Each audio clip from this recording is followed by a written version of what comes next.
Okay, good afternoon, everyone. It is January 14, 2025, and I'm here with Mr. Larry Scheer.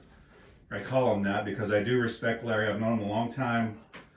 Kyle, his son Kyle, and I have been friends for a long time, and he's agreed to sit down here today and talk kind of about his childhood and his roles. And he did have important roles. He's going to downplay. Everyone I've ever interviewed downplays how important they were on the team. So he's going to talk about what he can remember, and I'm going to try to refresh his memory of the least of 56, 57, and 58 teams. He would have been a sophomore, junior, and senior, and we'll see if he can remember some about the 59. I do have David Menke lined up for that because Larry said ask him, and he said he would do it. But to show my appreciation, and I'm not doing this to show that I give people stuff, but I actually went by the liquor cabinet and got something for Larry today.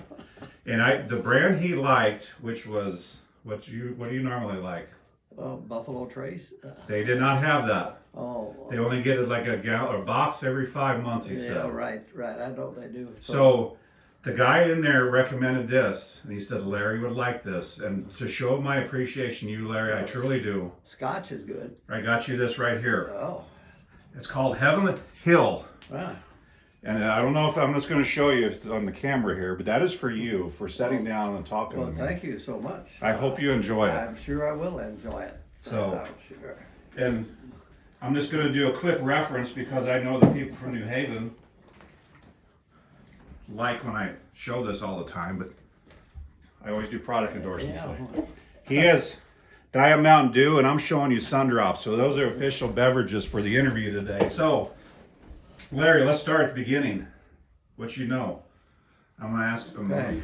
I'm gonna see if I can remember what you told me, and let's go from there because this could take forever. So we're gonna do breaks like I always do. We'll do about half an hour and we'll continue going.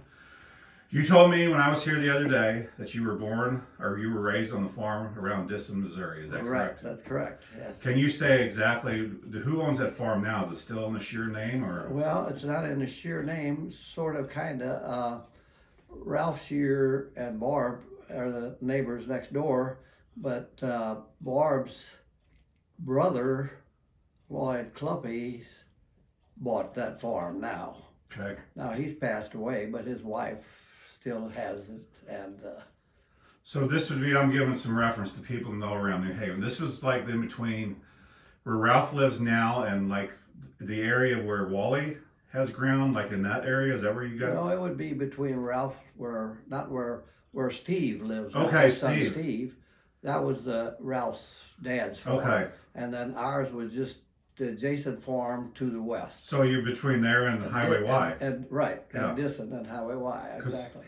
So you have, if you ever go out there, I don't know if you go out there very often, this is irrelevant to the conversation, but there's an eagle's nest. Every time I go out there, there's an eagle's nest in one of those trees, which would probably been part of your farm back in the day, I would assume. Well, or close. Very close. Yeah. There's a little branch, a little creek runs through there, and that tree is right along that creek or close to it, So, okay, so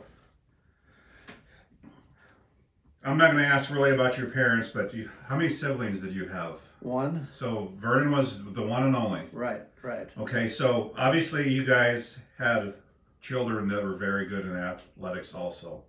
Right. Did you two really do much? Prior to getting to high school, did you really have much or? Well, Vernon was 11 years older than I was. Okay. Almost 12 years older than, and I guess he played basketball at high school. I have a picture somewhere of the basketball team where he's on that, So obviously he was some sort of athlete, but I just, he was so much older that I just didn't really interact with him that I can remember all that much, and, but then went to Excelsior School, one-room schoolhouse for 8 years, which all the kids in the neighborhood went there, and of course there was no gymnasium there. I'm not even sure we had a basketball goal. If we did, we had a goal on a hillside there. It seems to be like didn't have a net on it. I don't remember having a basketball. If we did, it was flat, I'm sure. Okay. So I never had any experience with a basketball before I got to high school. Did you guys play base? Because a lot of people that I've talked to are older said they played a lot of baseball. Do you remember doing that either, or did you guys just mainly work and go to school back in? Oh, yeah, pretty much. Although, there were a lot of those one-room schools. Steinbeck's went to either Senate Grove or Good Hope, one of those schools, and there was one out at Maupin out there on Highway C. And I remember that sometimes we would get together and have like a softball game. One of the other schools would come over, and Yeah. we had this little old diamond there. It wasn't very big, and but it was kind of, we took it serious anyway and enjoyed it. But other than that, no, there was no baseball or anything like that. There was no little league, of course. Okay. Were you? I don't know what kind of press the school or the newspaper did, but prior to you getting out there and going to New Haven on Maupin Street, were you aware much of the New Haven basketball high school team, or is it when you were a freshman? Because I have the freshmen that were on your teams back then was Winnie Cruel, Marty Kugel, Larry Kluppy, Eldon Verman, and Don Unger, and you. Okay. Did you? Was this you showed up and said we're going to play basketball, or I mean, Well, do you remember how that even started? Or well, we all went to, we was in the same class. Don Unger and Larry Kluppy, I knew them very well because we went to church together at Yeah. Bethlehem Lutheran. But the way I got started in basketball between my 8th grade graduation and starting high school during the summer, my cousin, or second cousin, Ralph Scheer's brother, Ray, he was on the team in 1954, 55, I guess. They would have practice during the summer at the gym, I guess, or not practice maybe, but yeah, games. And so he got me started. He picked me up, take me into the school, and I could shoot around and do whatever I wanted to, and he'd bring me home. So that's really how I got started into it. okay. Because I actually going to mention that Ellsworth Hartzell, Coach Hartzell, was there in New Haven for 3 years. So he left after 56, so he was there 53 or 54, 55, 56 is what and I may be incorrect what I. That's probably right. I'm not Okay. even positive. But Well, that's what I found on there. So I'm just curious of how, obviously, didn't go to New Haven then. I assume they probably had some form of junior high basketball, but you country boys, this came in here as like, you basically learned everything from scratch between your Oh, yeah. summer of your 8th grade as your freshman year. Absolutely right. The Maven boys, they had like 8th grade basketball, junior Yeah. high, you call it, I guess. Kingsbury Yeah. played on, and those guys. And Yeah. Did you? in fact, some of the older guys, Ken Quest and some of those guys, they would coach those 8th grade teams at that Really? time sometimes. Yeah.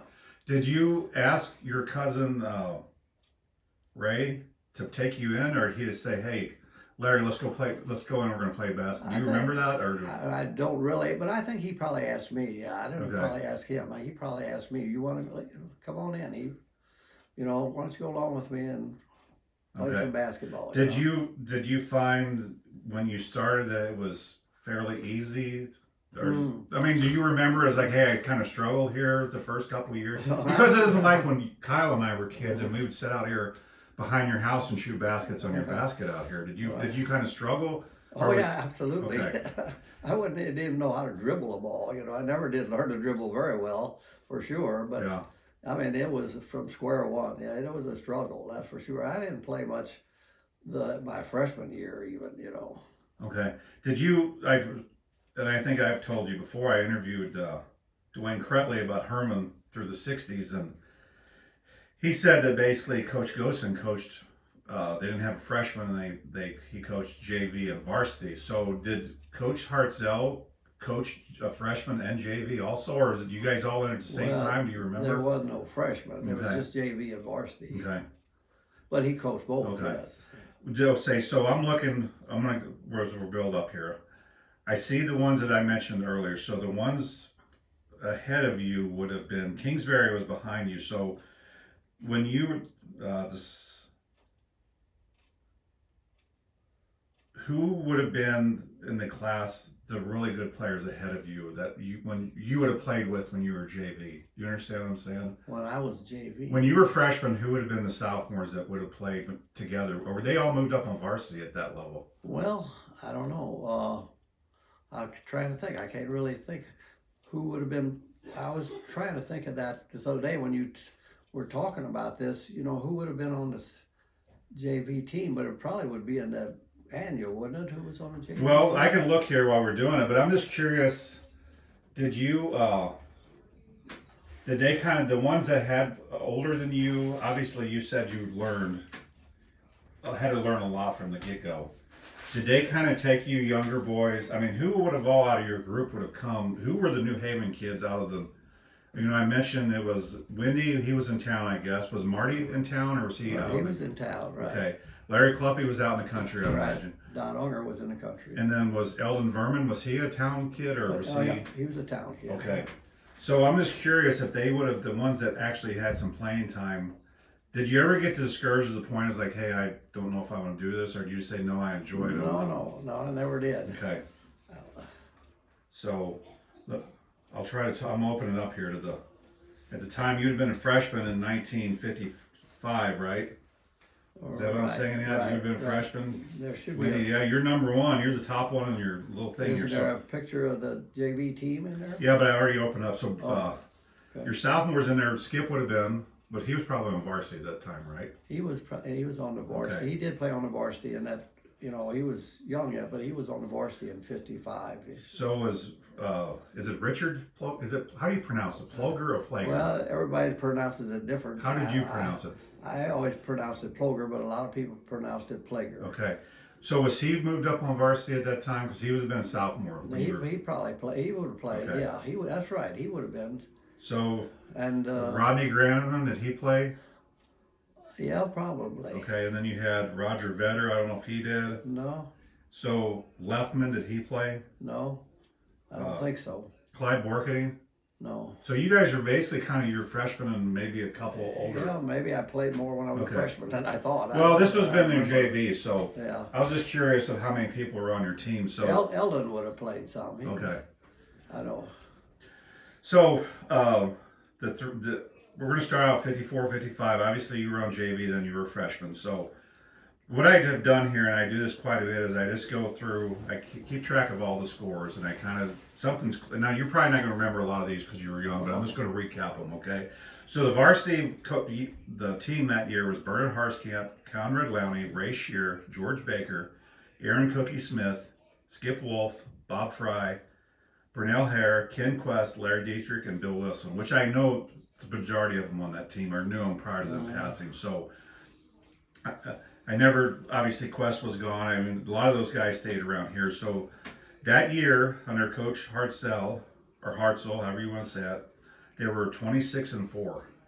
Okay. So I'm just going to run down the regular season because people that don't know these scores are going to be like, yeah, I don't want to hear them. So you guys beat Herman 55-54, Union 74-48, Warrenton 55-49, Sullivan 82-68, Pacific 68-45, St. Peter's 71-55, Augusta, didn't know they even had a high school then, 58-43, Union 67-45, Owensville, you actually lost that, the varsity lost that game by 2, 67-69. Okay.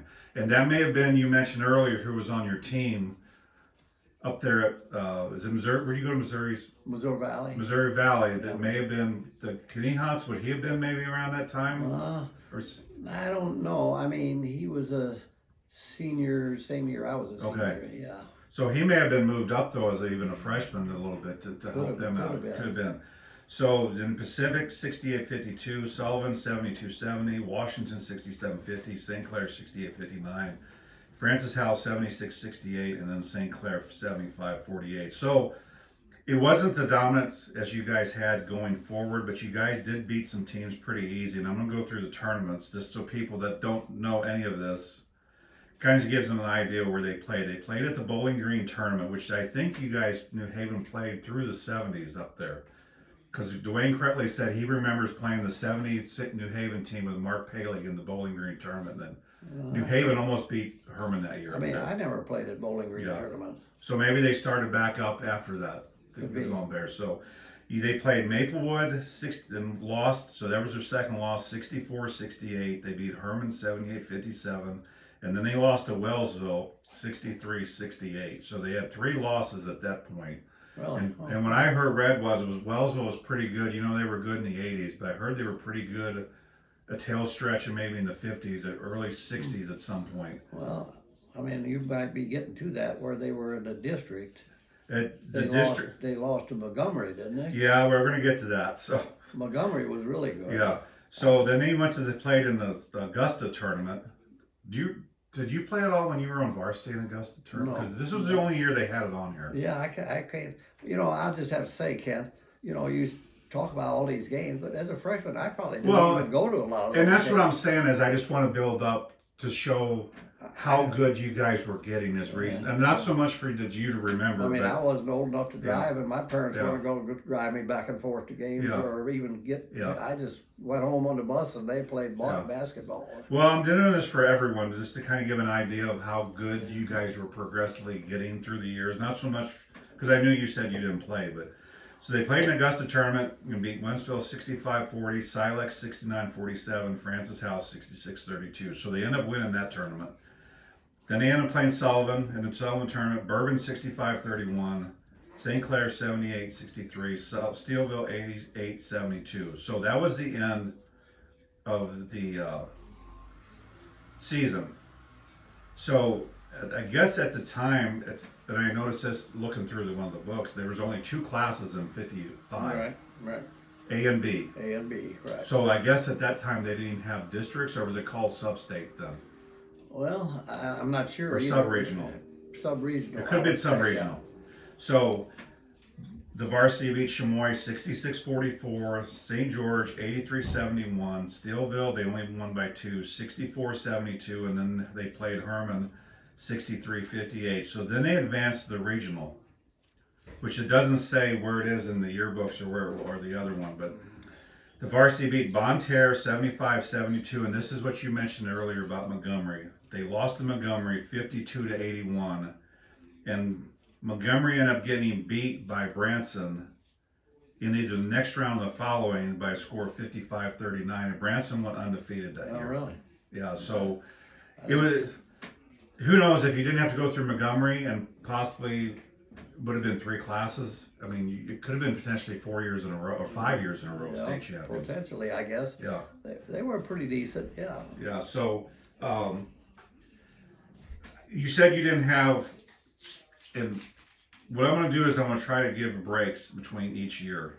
So we can just kind of, nothing else talk or if you need to go to the bathroom. But from what you can remember after the season was over, do you remember if you went to any of these games at the tail end of the season, or? I do remember going to that Montgomery game. Okay, do you remember where that was, or no? Not for sure. I mean, it's been so long, Larry, so don't feel bad if you don't remember because it's been so long ago. I don't remember for sure. No, I don't.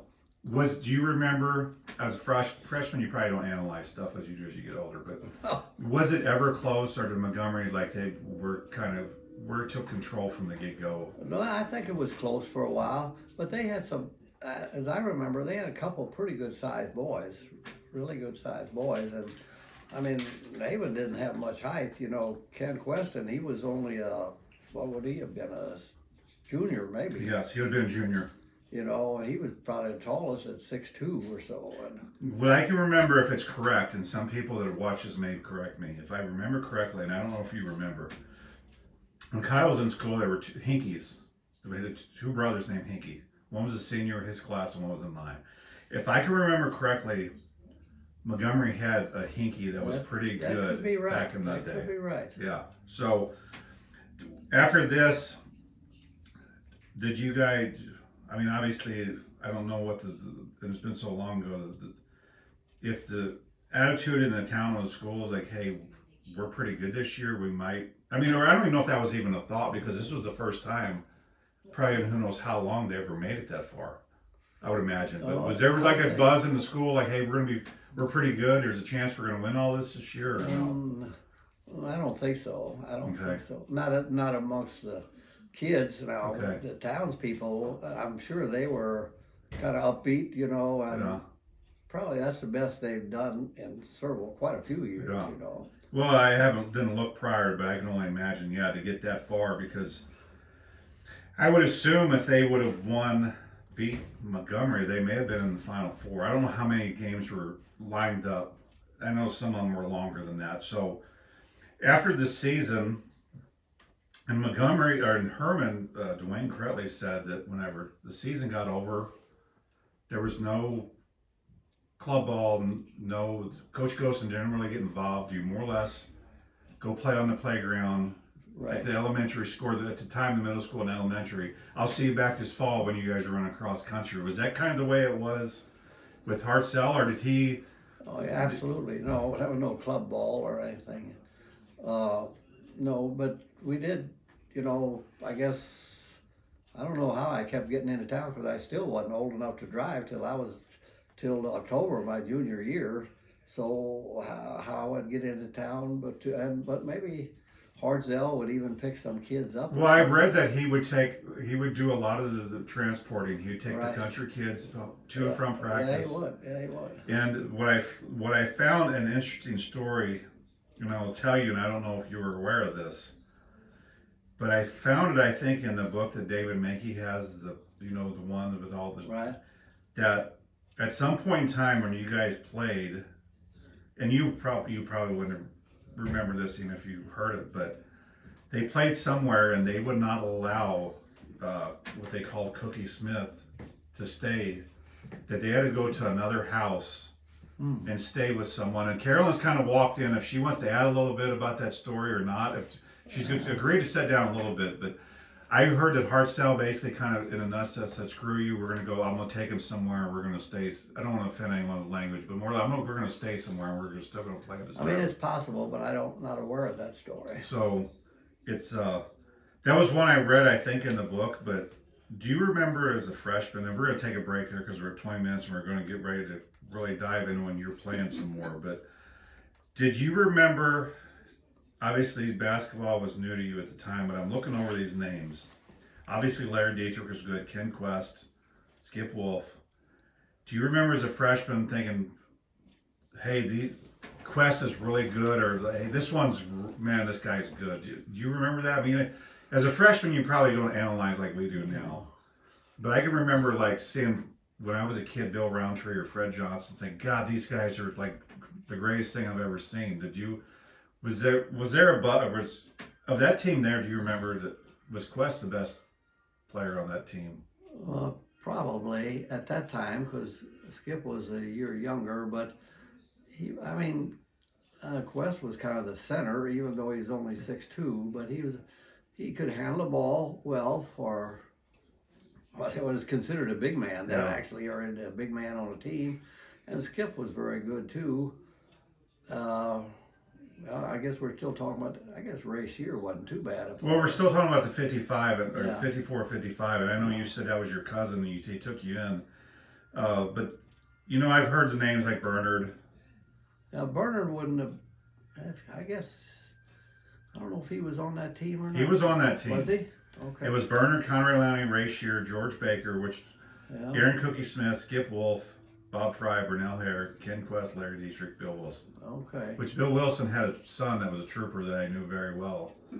Oh, really? And he retired a few years before I did. Yeah, Oh, he was in it. So that's how I kind of knew Bill, because his son would always ask me about New Haven basketball. And I said, yeah, my dad was on one of those teams, but still that was before I really started, not as much as I'm diving into it now. So we're actually at 23 minutes. So it's just, see, I'm telling you, it's pretty laid back. I'm trying to make you feel like. Well, So we're good. So we're going to take a break here shortly, but from what I can, and we'll get into this further as you get into this, Coach Hartzell was kind of, what I read was, it was this run, go play. It was just as fast as you get up and down the court, and once Coach Soltrup got there, it was more, and you're going to be able to address this more as we get into more when you get on varsity, but it was more controlled practices, drills. Do you remember? Maybe so, but I don't know that as a freshman or JV that it was pretty much freelance, I would say. But I would think that varsity team, they were a little more controlled, I would think, I'm gonna ask you this because this has been bugging me since we can address this later too, because I've been thinking about a lot. Because I've been looking forward to, whether you think I'm crazy or not, I've been looking forward to. In my opinion, from what I saw, this is just my opinion. and you're probably going to say, no, Kent, you're wrong, but I wasn't there. Ken Quest could have been the best basketball player to ever come through New Haven. Just on his... These other teams had more players, Larry. The other teams had more players than he had in 1956. He had Skip Wolf. And Kingsbury was a freshman then, right? Right. But just what he did in that tournament, where we're going to come up after this break, he scored 100 points in 4 games. Oh, right. Okay. And he was All-State, and that was the only one. Skip Wolf was what they call special mention All-State. All right. Okay. But they had two, if you probably don't remember, but they had an All-State team for the overall year, and then they had an All-State, like a tournament team who made it. Oh. So some of these guys like Larry Dietrich, Skip, and Ken were on that team because they made it there, but Ken was the only one that made it on the state team. So let's take a break. Yeah, I didn't realize that. And Mrs. Carolyn Scheer has kind of stepped in off camera, and if she ever wants to come in or pull up a chair and wants to talk about it, but I want to talk to her at least about the 59 team, because she said she was the leader or president of the pep club at the time. So let's take a break and we'll get back here. So